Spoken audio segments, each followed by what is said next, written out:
welcome to Finland. This is your first time here. Yeah, it's my first time ever, and we've had a great time.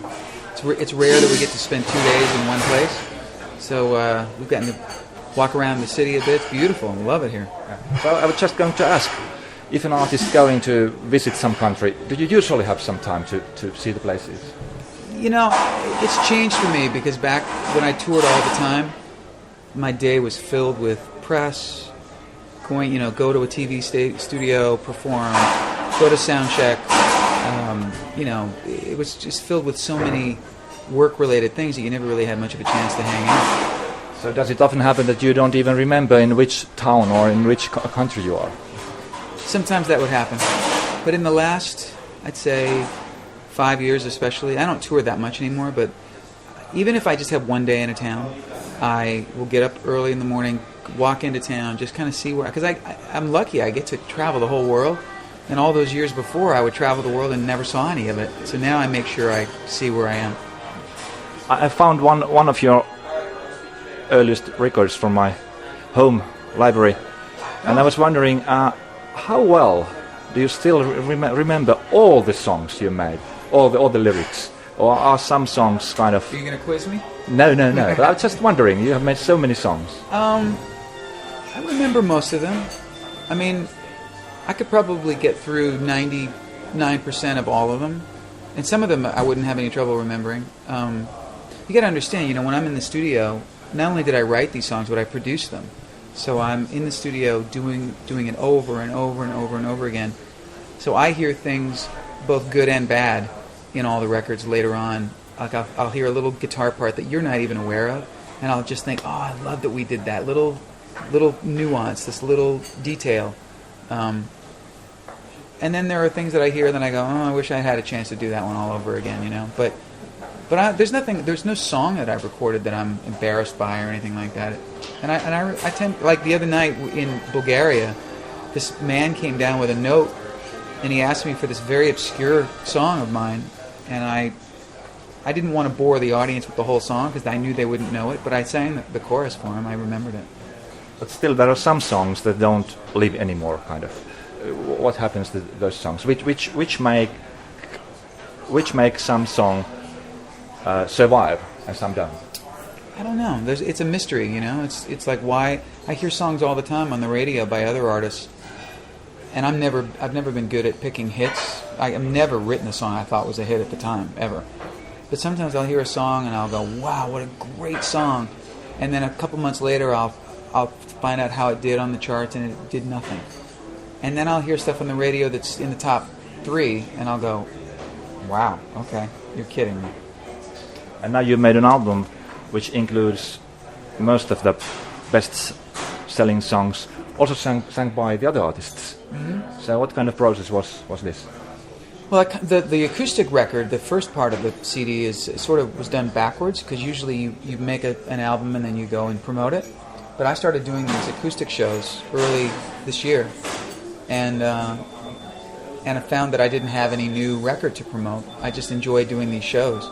So I ran into my studio and recorded 11 songs that way. And then the other songs, most of which are fully produced with full band and everything, that was just sort of, once I write a song for another artist or with another artist, I never think about singing it myself. So to go in and sing these songs was really fun for me. I found myself kind of going, wow, should have held on to this song for myself, but I'm so happy that they were successful for other people, and especially the more rock stuff like Daughtry and Lifehouse, those tracks were really fun for me to do. How does it happen? Does some artist call you and ask for a song, or when you're writing a song, do you think this could be good for some specific artist? That's happened to me, but usually I don't pitch songs to other people. They come to me. It's somebody that I've met along the way, or somebody that just happens to be a fan of my writing. And in a lot of cases, more and more now, they're artists who are songwriters themselves, and they ask if I would write with them. And that's really good fun for me, because if it's an artist that I like, then I can go into it as a fan and hopefully contribute what I do to what they do and make something special, How much do you still write songs for yourself at the moment, or do you write more for the other artists? I've kind of got songs going on all the time. I write something pretty much every day.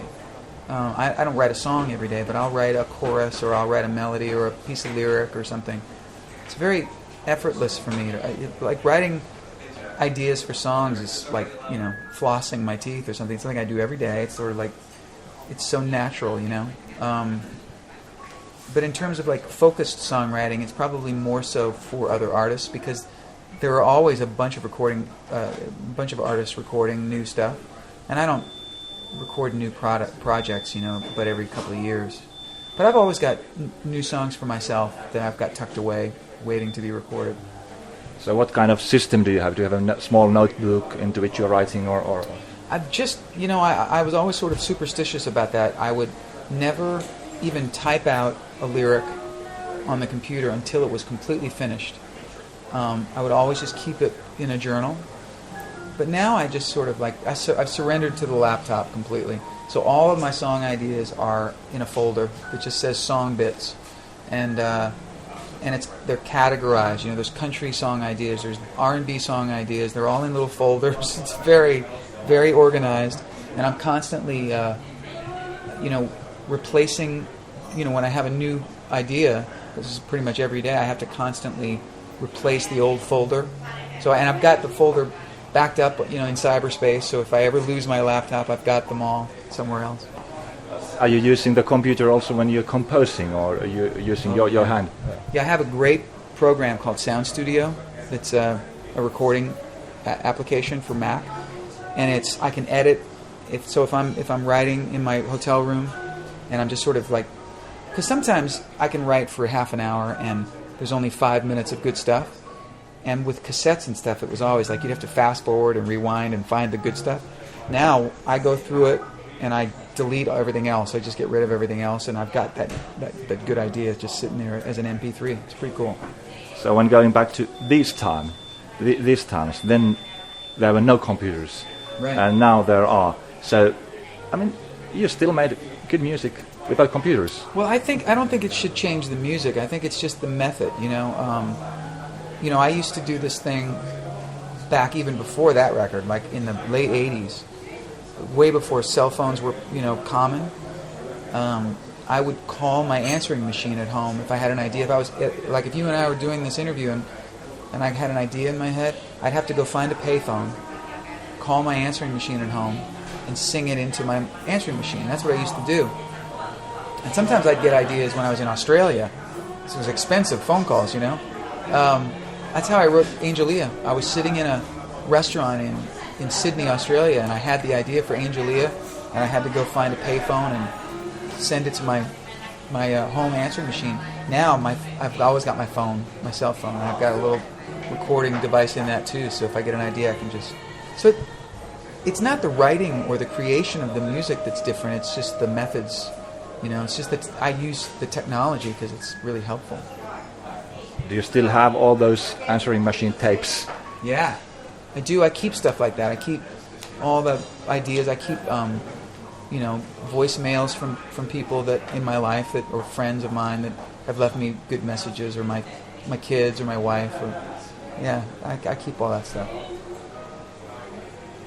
But still, the music is the most important, not the machines and not the technology. No, we were. You know, I was talking to somebody today. You know, we miss. You know, I'm 47, so I miss vinyl. I miss the experience of buying a record and taking it home, like when I was a kid.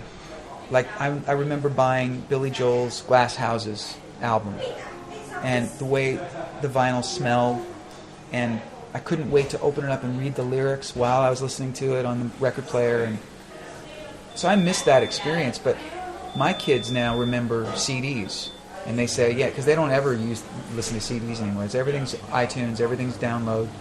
They don't want to carry stuff around, you know. So it's interesting to see where it's going to go. But at the end of the day, it's got to be about music being good. Thank you. My pleasure. Thanks for having me. Very interesting.